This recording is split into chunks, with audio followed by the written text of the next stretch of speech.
우리가 지금 살펴보고 있는 빌립보서에는 지난 시간에 말씀드린 것처럼 중간에 갑자기 두 사람의 이름이 툭 튀어나옵니다. 그 첫 사람이 바로 디모데였고요. 지난 시간에 말씀드린 것처럼 바울은 디모데를 자녀처럼 여겼고 디모데가 바울처럼 또 교회를 애틋하게 생각하는 사람이기 때문에 빌립보와 바울 사이에 소식을 전하는 적임자다라고 이렇게 밝히고 있죠. 그리고 무엇보다도 함께 복음을 위해 수고한 사람이기에 교회의 형편을 전할 디모데를 빌립보 교회에 보내겠다라는 그 소망을 드러냈습니다. 오늘은 그 두 번째 인물로 바울은 에바브로디도, 이 발음하기도 참 어려워요. 에바브로디도라는 인물을 언급하고 있습니다. 사실 이 에바브로디도는 빌립보서에만 등장하는 인물이죠. 그래서 그렇게 친숙하게 알려져 있는 인물은 아닙니다. 이름이 좀 길어요. 근데 이제 그 발음가를 보면 이렇게 돼요. 에파프로디투스 그렇게 되죠. 에파프로디투스. 스펠링이 그 모음 스펠링은 그리스의 여신이죠. 미의 여신이라고 하는 아프로디테하고 스펠링이 같습니다. 그러니까 철자가 자음 부분이 같아요. 그러니까 사실 말하자면 에바브로디도는 이름으로 보건대 기독교 집안은 아닌 것 같고요. 아마 그리스의 이교도, 신앙이 없는 그런 이교도 가정의 출신이다라고 짐작할 수 있습니다. 오늘 본문을 가만 보면 에바브로디도는 바울에 의해서 보냄을 받았고 빌립보 교회에 정착하여 교회를 위한 사역을 한 사람이다라고 생각할 수 있습니다. 구체적으로 에바브로디도를 바울은 어떻게 부르고 있는지, 어떻게 소개하고 있는지를 통해서 우리가 에바브로디도에게서 발견할 수 있는 내용이 한 세 가지 정도 있다라고 생각이 됩니다. 첫째는 에바브로디도는 바울과 함께 주님의 일을 하는 동료였습니다. 본문에 보면은 오늘 읽은 25절부터 보면 에바브로디도를 소개하는데 여러 단어를 쓰고 있어요. 바울이. 그렇죠? 제일 먼저 보이는 단어는 25절에서 나의 형제다라고 말합니다. 아마 육체적인 형제관계를 의미하는 것은 아니겠죠. 우리가 잘 아는 것처럼 하나님의 자녀로서 예수 그리스도를 통해서 신앙을 갖게 되었다라는 의미에서의 하나님의 자녀, 그래서 형제다라고 말하는 신앙 안에서의 형제를 말하는 것이겠죠. 그래서 우리가 복음서를 읽을 때도 형제에게 노하는 자마다라든지 이런 표현들을 가족관계로 봐서는 안 될 것 같아요. 신앙 공동체 안에서의 그 새로운 가족관계 안에서 봐야 될 것이다 라고 생각합니다. 그 다음 보이는 단어는 함께 수고하고 라는 단어입니다. 함께 수고하고, 그러니까 함께 수고하고니까 그 사람의 그 모습을 드러내고 있는 단어 같은데 사실은 원어에는 동역자라 이렇게 표현되어 있어요. 동역자. 첫 단어는 아까 말한 형제, 그 다음 두 번째는 동역자. 조금 다르겠죠. 형제는 아까 믿음의 신앙을 가지고 있는 전체 범주 안에 드는 사람이라면 동역자는 동일한 신앙을 가진 형제일 뿐만 아니라 주님의 일을 함께하는 사람, 이런 뜻이 됩니다. 특히 동역자는 지금 사도의 일을 하고 있는 사람에게만 한정해서 사용하고 있는 단어로 보입니다. 그러니까 바울이 아무나 동역자 하지 않은 거예요. 주님의 말씀을 전하는 사도의 일을 하되 그 과정, 지금, 그리고 그 결과에 있어서 어려움과 고난도 함께 겪는 사람이다라는 의미에서 동역자라는 단어를 쓰고 있습니다. 그렇다면 바울 자신과 함께 어려움을 겪은 사람이고 지금도, 과거에만 그런 게 아니라 지금도 함께 어려움을 감당하는 사람이다라는 뜻에서 동역자라는 말을 한 것입니다. 과거에만 한때 함께 한 사람이 아니라 지금 주님의 일이기에 함께 참여하면서 특히 고난의 때에 그 어려움을 같이 아파하고 같이 고민하며 같이 괴로운 시간을 함께 지금 겪고 있는 사람이라는 뜻입니다. 그 다음 단어가 보이는 게 이제 에바브로디도가 바울이 어려울 때 동역자로서 함께 했다는 의미로 25절에 또 다른 단어가 나오죠. 그것은 군사된 자, 군사라는 말인데요. 형제다, 동역자다, 또 군사다라는 용어를 쓰는데 언뜻 들으면 이게 군대 용어다라고 생각이 되지만 이 군사된 자라는 뜻은 특별히 어떤 그 한정에서 쓰는 용어 같이 보입니다. 동일한 단어가 어디에서 비치냐면 빌레몬서는 한 장밖에 없으니까요. 맨 앞에 1, 2절에 나타납니다. 이렇게 표현이 되어 있어요. 이 군사라는 단어, 우리의 사랑을 받는 자요 동역자인 빌레몬과 자매 압비야와 우리와 함께 병사된 아키뽀와 내 집에 있는 교회에 편지하노니. 여기는 병사라고 번역이 됐습니다만 같은 단어입니다. 빌레몬을 한번 생각해 보세요. 빌레몬은 비교적 부유한 사람이었고요. 그 교회가 빌립보의 집에 모였다라는 거니까 그만큼 이제 여유가 있는 사람이겠죠. 집이 공간이 커서 함께 모일 수 있는 교회가 바로 그 빌레몬의 집에 모였다라는 것이죠. 그래서 그 지역 교회가 빌레몬에 모였으니까 빌레몬에게 아주 여유 있는 사람이라는 걸 알 수 있고요. 또 빌레몬서 한 장으로 구성되어 있습니다만은 그 내용인즉슨 뭐예요? 그 오네시모라는 빌레몬의 종이 재산을 훔쳐서 이제 도망가서 바울이 어떻게 이제 화해시키려고 다시 돌려보내는 거잖아요. 오네시모를. 그래서 여기서 군사라는 말은 다시 말하자면 병사라는 말은 어떤 지도력을 말하는데 어떤 지도력 이야기냐면은 재정적인 문제나 경제적인 문제의 경영권, 운영하는 것, 이런 것을 의미하는 단어입니다. 그렇다면 그 에바브로디도에게 함께 군사된 자라는 표현은 결국 어려울 때 재정적인 도움을 주었다라는 것이에요. 단적으로. 빌립보서 4장 18절에 우리가 읽고 있는 빌립보서 4장 18절 뒤쪽에 가면 그 표현이 나오죠. 내게는 모든 것이 있고 또 풍부한지라 에바브로디도 편에 너희가 준 것을 받음으로 내가 풍족하니 이는 받으실 만한 향기로운 제물이요 하나님을 기쁘시게 한 것이라. 다시 말하자면 에바브로디도가 빌립보 교회 성도들이 바울에게 보내라고 한 것을 헌금을 잘 모아서 그대로 잘 전달했다라고, 사실 이거 영수 처리하는 거잖아요. 바울이 빌립보 교회에 그것 보낸 거 잘 받았다. 에바브로디도가 중간에 배달 사고 없었다. 이런 표현 아니겠어요? 그러니까 에바브로디도가 그런 경제적인 부분, 재정적인 부분을 잘 했다라는 것이죠.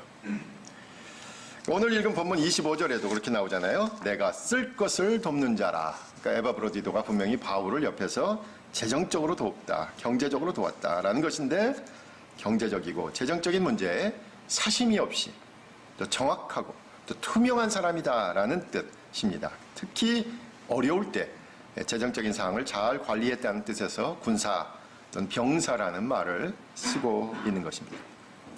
처음 나온 단어 형제, 동역자, 군사는 바울이 에바브로디도에게 하는 말이죠.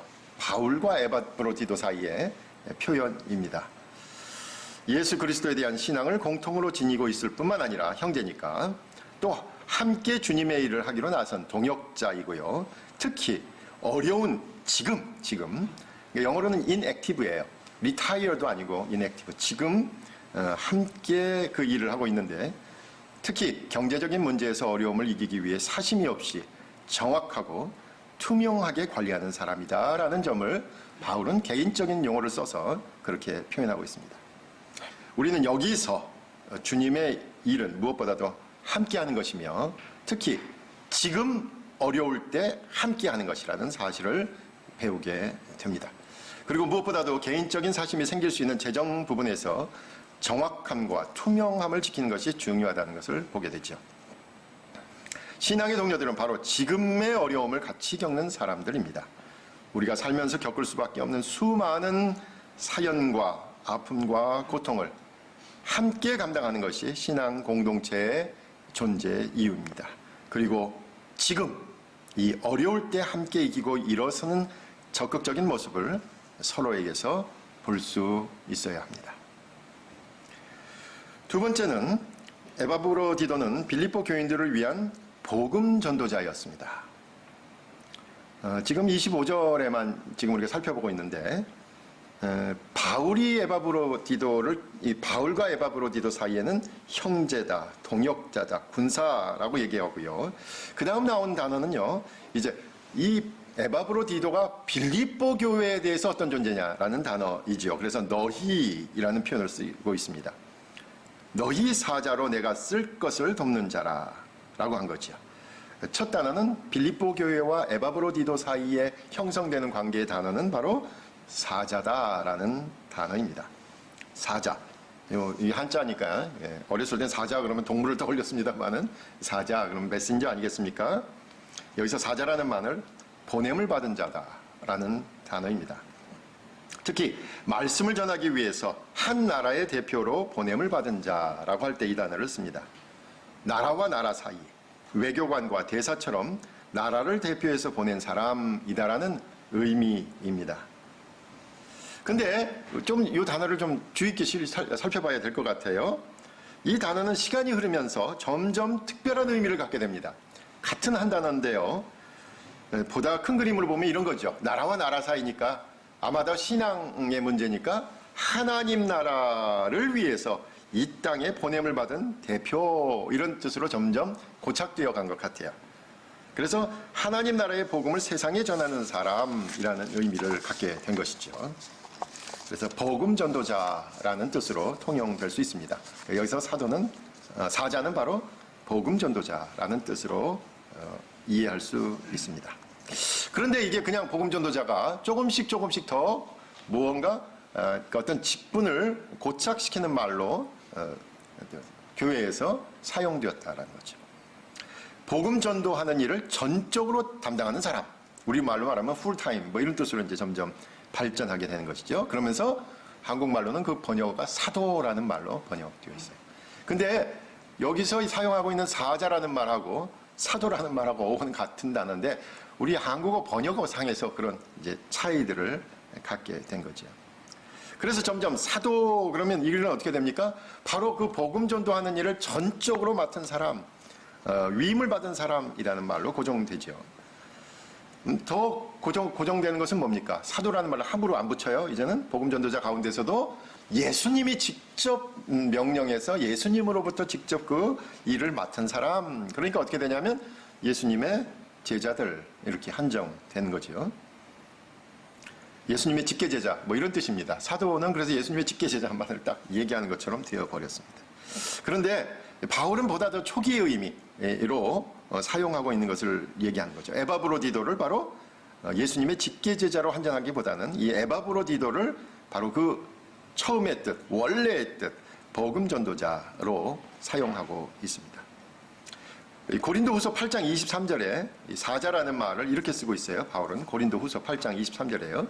우리 형제들로 말하면 여러 교회의 사자들이요 그리스도의 영광이니라. 그러니까 바울은 이 빌립보서뿐만이 아니라 고린도후서에서도 결국 이 사자라는 말을 보다 더 넓게 사용하고 있다는 거예요.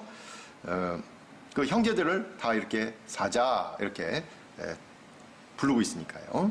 다시 말해서 사자라는 말은 특별히 어떤 사람들, 즉 예수님의 직계제자만 한정된 말이 아니라는 겁니다. 예수님이 직접 지명한 제자들만 말하는 것이 아니다.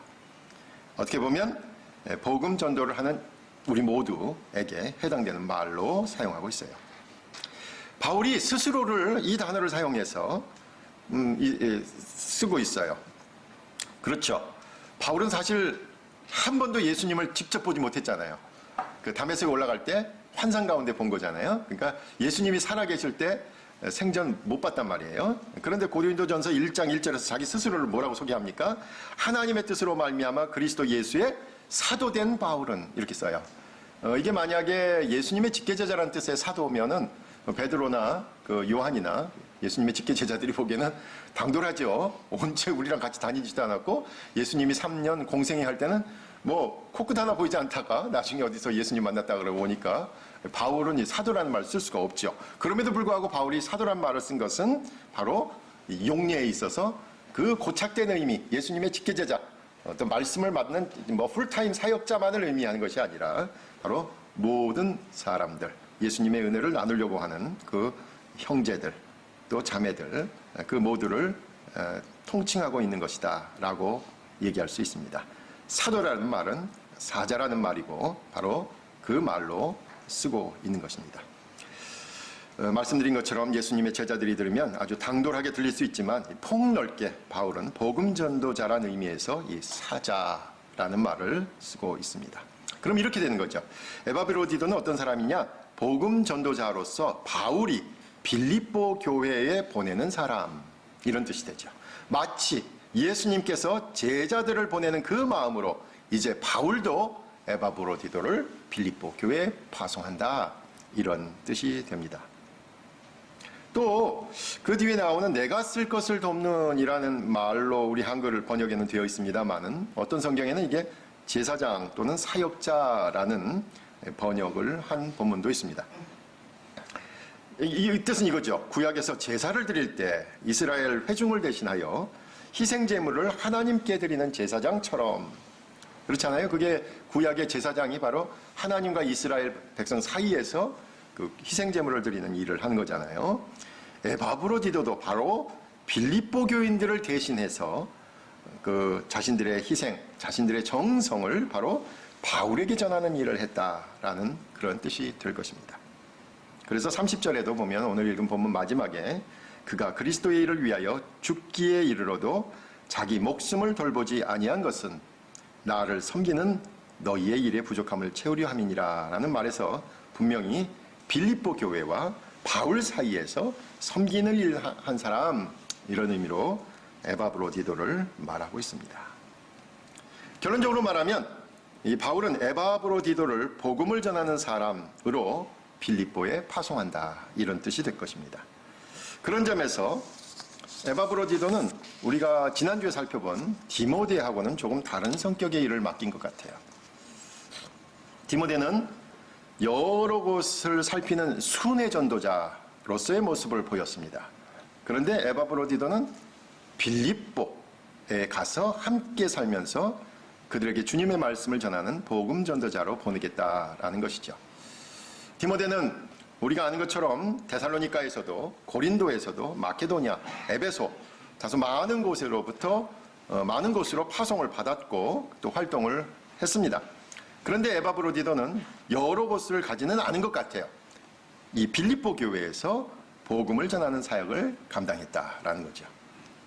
이 빌립보 교회를 위해서 모든 희생을 바로 이 한 교회를 향해서 쏟아 부은 사람입니다. 디모데처럼 유명세가 없었는지는 모릅니다. 디모데처럼 대중적이지 않았는지도 모릅니다. 아니면 화려한 언변을 지니지 못했는지도 모릅니다. 그러나 에바브로디도는 빌립보 교회가 바로 하나님께서 자기에게 맡겨준 사역지로 생각하면서 최선을 다한 복음 전도자였습니다. 바로 그런 점에서 바울은 에바브로디도에게 깊은 마음에서 진정한 감사를 하고 있는 것이죠. 18세기에 영국의 복음 전도자인 존 웨슬리 목사님이 한 말이, 유명한 말이 있잖아요. 세계는 나의 교구다. 그래서 사실 이 말은 그런 이렇게 세계 전도, 세계 선교에 대한 비전으로 나온 말은 아니지만 어쨌든 차차차 우리가 아는 것처럼 세상 어디고 그렇게 나가서 복음을 전하겠다라는 말을 했습니다. 그래서 그의 제자로 지목된 존 플래처 목사님에게 같이 함께 영국 전역을 누비면서 부흥운동을 일으키고 교회를 갱신하는 운동을 하자라고 권했습니다. 그런데 존 플래처 목사님은 건강도 그렇고 또 자기가 맡고 있는 지역이 메들리라는 조그만 목회지가 있었습니다. 존 플래처 목사님 메들리라는 곳에, 그래서 거기서 계속 목회를 하는데 이게 이제 스승이고 선배이신 존 웨슬리 목사님은 답답한 거예요. 너무나도 유능한 목사님이 그 조그만 교회에, 지방교회, 아마 산업혁명이 막 일어나고 있을 때 가난한 사람들이 많이 있었던 지역이라고 해요. 그 메들리라는 지역에 남아있으니까 답답했던 모양이에요. 그래서 그런 얘기를 했던 거죠. 세계는 나의 교구니까 좀 폭넓게 활동하자고 이렇게 얘기를 했는데, 그때 오히려 이 존 플래처 목사님은 이런 얘기를 했다는 거죠. 세계는 나의 교구다라는 말을 교구는 나의 세계입니다. 제가 지금 목회하고 있는 교회가 저의 세계입니다. 라는 말로 The world is my parish이란 말도 멋진 말이긴 한데 The parish is my world라는 말도 이것도 멋진 말이잖아요. 둘레둘레 볼 게 아니라 한 곳에서, 이곳에서 내가 최선을 다하겠습니다. 그래서 정말로 죽을 때까지, 돌아가실 때까지 그 메들리에서 목회를 하셨어요. 스승이신 존 웨슬리 목사님이 상당히 오래 사셨어요. 그래서 제자가 먼저 죽어버렸어요. 나중에 스승이 존 플래처 목사님 그 설교를, 그 장례 예배 설교를 하면서 그렇게 말씀을 남겼습니다. 많은 사람들이 어떻게 죄를 짓지 않고 성결한 삶을 살 수 있느냐라고 의문을 갖는데 바로 이 존 플래처 목사님이 이 땅에 살면서 정말로 순수하게 성결한 사람이었다라고 그렇게 지목했습니다. 여러 곳을 돌아보며 여러 곳에서 많은 사역을 하는 것도 중요합니다. 그런데 다른 한편 한 교회에서 자기에게 맡겨진 일을 묵묵히 수행하는 사람도 있어야 합니다. 바로 그런 사람을 통해서 신앙 공동체는 드러나지 않게 그러나 튼튼한 기초가 놓이는 것입니다. 그리고 그런 진득한 관계를 통해서 한 신앙 공동체에서 서로의 아픔을 돌볼 수 있게 되는 것이죠. 오래된 사연, 은밀한 아픔, 그리고 서로의 상처를 보듬을 수 있는 아름다운 관계가 가능한 것입니다. 하루하루 한 해, 두 해가 지나면서 바로 저와 여러분이 서로의 눈빛만으로도 기쁨과 아픔과 삶을 나눌 수 있는 그런 아름다운 신앙의 관계를 만들어갈 수 있기를 바랍니다. 특히 서로가 서로에게 복음 전도자로서의 역할을 해야 합니다. 서로에게 하나님의 말씀으로 위로를 전하고 서로 하나님의 말씀으로 권면하며 서로 하나님의 말씀으로 격려하는 관계가 중요하다라는 것입니다. 마지막으로 세 번째는 에바브로디도는 그 몸의 약함을 통해서 하나님의 긍휼을 체험한 사람이었습니다. 에바브로디도가 심히 어려운 병에 걸렸다는 것을 우리가 본문을 통해서 알 수 있죠. 무려 오늘 본문 25절이 이제 그 바울에게 해당된 세 단어, 또 에바브로디도와 빌립보 사이의 두 단어, 그리고 이제 26절, 27절, 28절은요, 에바브로디도가 병에 걸렸다라는 이야기를 담고 있어요. 한글 번역본 보면 아주 독특합니다. 26절, 27절, 28절 오늘 읽을 때 눈에 띄었는지 모르는데 모두 다 근심이란 단어로 끝나고 있어요. 모두 근심은 결국은 뭐냐면 에바브로디도가 아프기 때문에 생긴 근심이에요. 26절은 이렇죠. 자신이 아프다는 말로 인해 교인들이 걱정할까 봐 에바브로디도가 근심하고 있다라는 게 26절 내용이죠. 27절은 바울이 지금 감옥에 갇혀서 자기도 근심을 하고 자기 앞가림도 지금 근심 덩어리인데 에바브로디도까지 아프다니까 근심에 근심을 더한다 이런 표현 아니겠어요? 바울도 지금 내 코드 속자인데 에바브로디도가 아프단다 뭐 이러니까 근심에 근심을 더한다 이런 표현을 쓰고 있고요. 28절은 이제 에바브로디도가 건강한 모습으로 회복해서 여러분에게 간다면 빌립보 교인들이 염려할 것에 대한 바울의 근심을 덜 수 있겠다라는 그런 표현입니다. 26절, 27절, 28절 모두 근심은 에바브로디도의 병으로 인한 것이었습니다. 그런데 바울은 역설적으로 바로 이 병으로 인해서 에바브로디도가 하나님의 긍휼하심을 입었다라고 밝히고 있어요. 27절에 보니까 그의 병이 간단치 않은 병이었음을 알 수 있습니다. 그가 병들어 죽게 되었으나 하나님이 그를 긍휼히 여기셨고라는 표현에서 알 수 있습니다. 당시 인간의 기술일과 생각과 기대 그 이상의 일이 일어났다라는 뜻이죠. 그래서 하나님의 긍휼이라고 밖에는 밝힐 수가 없는 그런 일이 일어난 거죠. 하나님의 긍휼을 통해 기적이 일어났다라는 것입니다. 그런데 여기서 더 주목할 것이 있습니다. 하나님의 긍휼이 병에 걸린 에바브로디도에게 일어났다는 사실입니다. 바울은 병과 같은 약함에 하나님의 긍휼이 머문다는 점을 놓치지 않고 있습니다. 그리고 바로 병과 같이 인간이 극복할 수 없는 순간에 하나님의 긍휼, 즉 예수 그리스도의 은혜를 더 깊이 체험하게 된다는 점을 밝히고 있습니다. 질병과 같이 인간의 한계 상황을 마주했을 때 그때 하나님의 긍휼을 체험하며 결국 그 고난을 겪으신 예수 그리스도를 진정으로 깊이 정말로 만나게 된다는 사실입니다. 약할 때 하나님께서 함께 하신다는 고백, 바울이 여기서 얘기하고 있는 것이고요.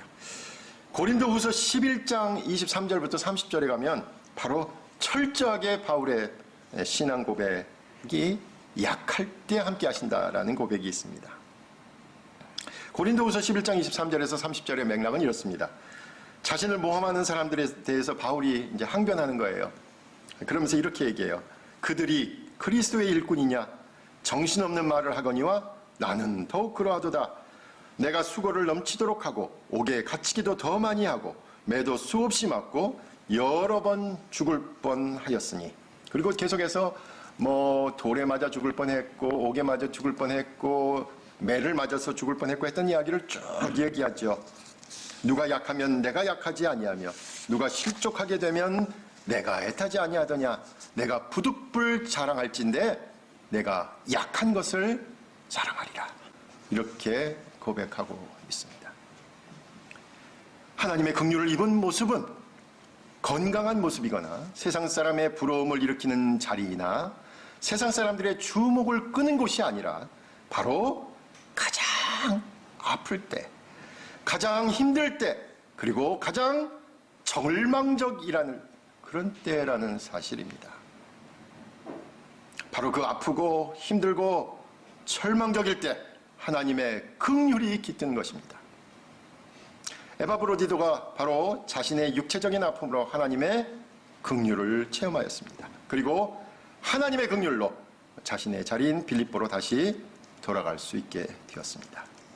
그래서 30절에 나오는 것처럼 바울을 도우면서 사람을 살리는 일에 집중했다라는 것을 알 수 있습니다.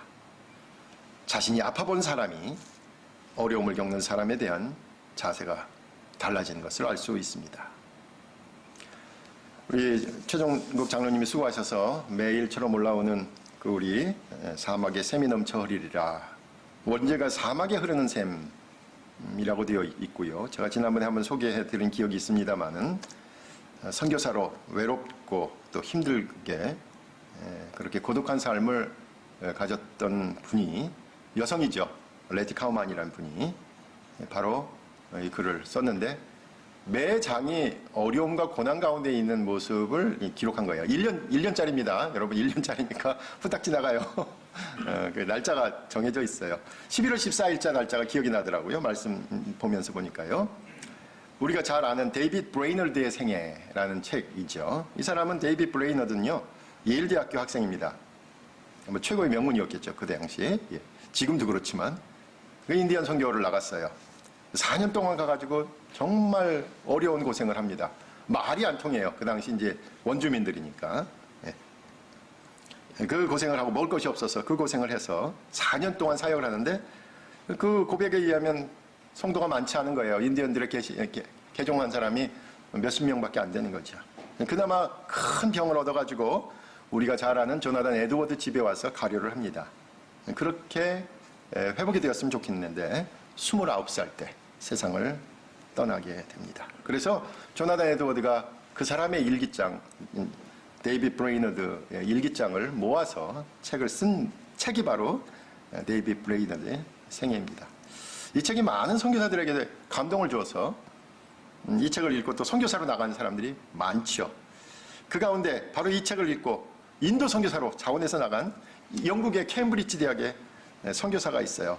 헨리 마틴이라는 사람인데 이 선교사는 바로 데이빗 브레이너드의 생애의 책에 감동을 얻고 인도로 갔는데 인도에서 병을 얻습니다. 결국 터키로 요양을 가서 터키에서 혼자 숨을 거두고 맙니다. 성공해야 되는데 여러분 그렇잖아요. 오래 살아야 되는데 대형 교회를 세워야 되는데 그러지 않았어요. 그들이 예일 출신이고 한 사람은 케브리지 출신인데 왜 이런 일을 했을까요? 레티 카우만은 바로 그 얘기를 전하면서 이런 시를 남깁니다. 그녀 자신도 남편이 세상을 떠나고 1924년에 돌아가시고 한국에서 그분이 1960년까지 활동을 하셨으니까 36년을 더 남아서 혼자 사역을 한 거죠. 아마도 그런 외로움이 데이빗 브레이너드라든지 헨리 마틴의 이야기에 녹아들었던 것 같아요. 어떤 사막이나 끝없는 바다가 있어서 천사들의 위대한 하나님이여 나를 보내시렵니까? 네, 그 다음에 중략하고요. 그런 사막, 그런 바다 있으면 내게 보이소서. 당신의 일일진데 존귀하신 하나님이여 나를 보내소서. 그리하여 이 육신 굽이치는 바다에 눕거든 아버지 나 신실한 영혼이었다 말씀해 주소서. 하나님의 긍휼은 바로 가장 약한 사람들에게 머문다는 사실을 늘 기억해야 합니다. 세상의 많은 사람들은 가장 빛나고 가장 높고 가장 큰 것으로 향한다면 하나님의 시선과 하나님의 마음과 하나님의 긍휼은 그와는 정반대로 향하고 있음을 늘 명심해야 합니다. 특히 에바브로디도를 통해서 병 나음, 이 신유의 진정한 의미는 하나님께서 우리의 삶의 회복에 관여하신다라는 점이죠. 특히 이 코로나19 이후에 새로운 일상을 위해서 우리 언덕교회는 사회가 회복되도록 하는데 최선의 모습을 보여야 할 것입니다. 또 한편 가만 생각해 보면 언덕교회가 많이 약하죠. 그러나 이 연약함이 하나님의 긍휼이 넘치는 조건이 될 수 있습니다. 우리는 서로 지금 함께 주님의 사역을 하는 동역자들입니다. 그리고 서로가 서로에 대한 하나님의 복음 전도자라는 사실을 잊지 말아야 합니다. 특히 언덕교회는 사도나 목회자라는 고정 개념을 깨고 서로가 서로에게 복음을 전하는 사역을 실천하는 곳입니다. 그리고 우리 가운데 가장 아프고 가장 힘들고 가장 어려운 이들에게 하나님의 긍휼이 제일 먼저 임한다는 사실을 깨닫고 그분들을 살피는 일을 계속해야 하겠습니다. 다른 것은 몰라도 바로 이 한 가지를 잘하는 교회가 되면 좋겠습니다. 어떤 교회가 되기를 원하세요? 이것도 잘하고 저것도 잘하고 다 잘했으면 좋겠죠. 근데 가만 생각해 보니까 우리 역량에도 한계가 있잖아요. 한 가지만 잘하면 될 것 같아요. 그래서 그 교회는 그거 하나만큼은 잘한다라는 생각을 우리가 나눌 수 있으면 좋겠습니다. 지금 함께 주님의 일을 하는 동역자로서, 그리고 서로의 말씀으로 격려하는 복음 전도자로서, 그리고 이제 서로의 아픔을 보듬는 긍휼한 마음으로 주님과 늘 함께하는 우리 모두가 되시길 간절히 부탁드립니다. 기도하겠습니다. 우리 약함 가운데 능력을 행하시는 하나님이시다는 사실이 되게 좀 많이 위로가 됐고요. 우리 언덕교회도 좀 연약한데 우리 말씀 가운데 이제 연약한 언덕교회가 많은 걸 하기보다 좀 한 가지라도 좀 집중하면 좋겠다 이런 말씀도 좀 있을 텐데, 혹시 목사님이 보실 때 우리가 좀 또 한국 사회를 위해서 또 한국 교회를 위해서 좀 선한 영향을 끼칠 수 있는 집중할 만한 한 가지가 있다면 어떤 게 있을지 그거를 좀 혹시 설교 준비하시면서 좀 생각하신 게 있는지 말씀해 주시면 좋을 것 같아요.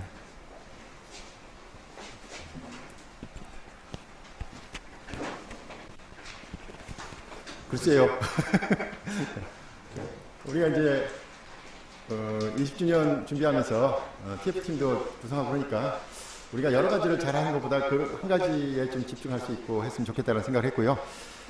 제가 수업 시간에 그 교회 어느 교회 수업 시간이 아니군요. 무슨 세미나에서 제가 뭐 이제 이렇게 그 심사를 했는데 교회 재정과 관련되어 있는 발표를 하는 거예요. 근데 나름 아주 혁신적인 발표를 교회 재정 한 6가지 원칙 그래가지고 청년에게 투자해야 된다, 뭐 다음 세대에 투자해야 된다, 6가지 원칙을 얘기하더라고요.